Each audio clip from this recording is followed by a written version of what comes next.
lot of you that are involved in professional and business ventures, collaborations with other people, and you claim that it's strictly business or professional, but you are clearly letting your personal um, perceptions, ideas, viewpoints interfere with progress in regards to that relationship. Let me explain.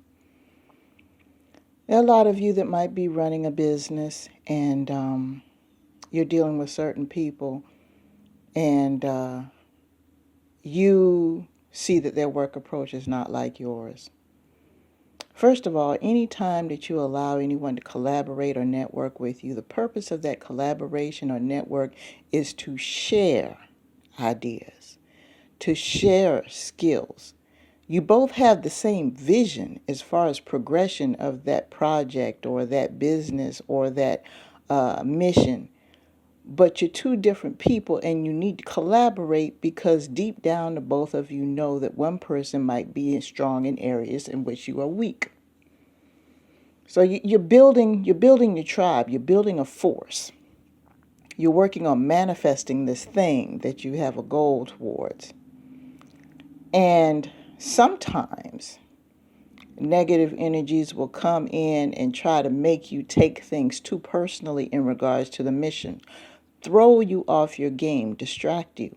And one of the ways that these energies distract you is by having you start feeling critical in regards to the other person.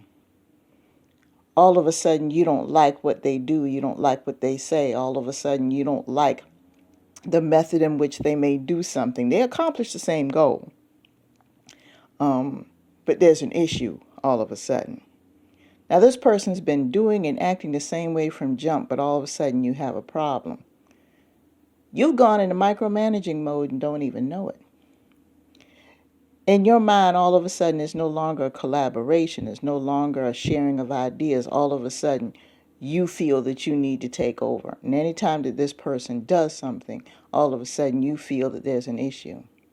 Mind you now, nothing's changed on the other person's end. You've changed. So now tension arises.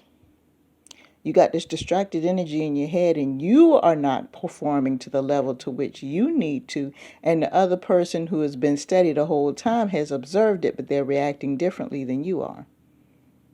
You guys see where I'm going with this?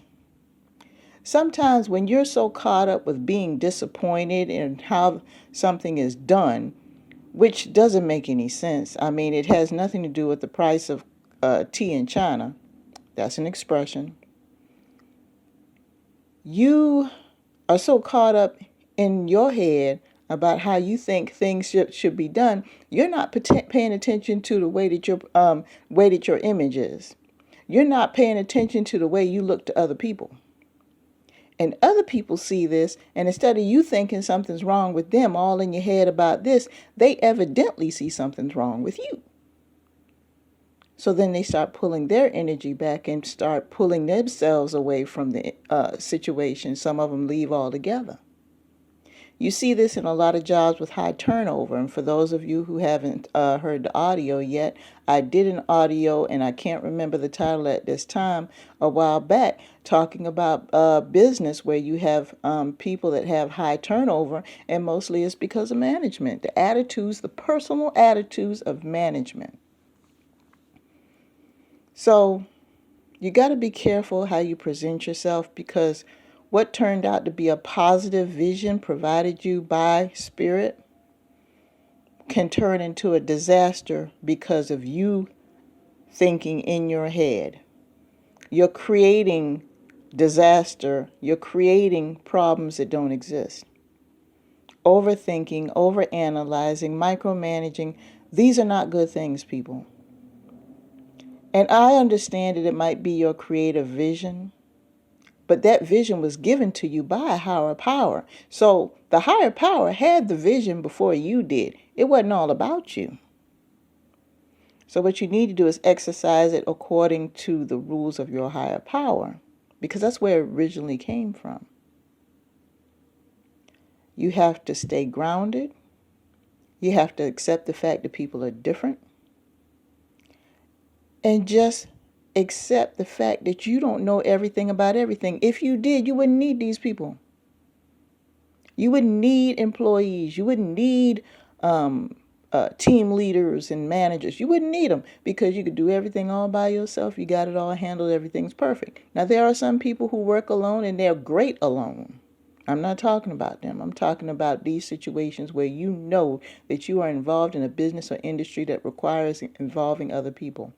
And if you're going to sit there and have issues with every person who comes in the door, you might as well close the door, put up a for sale sign, give it back to the landlord or whatever it is, and vacate the premises because you're on your way out. You're on your way out. So with that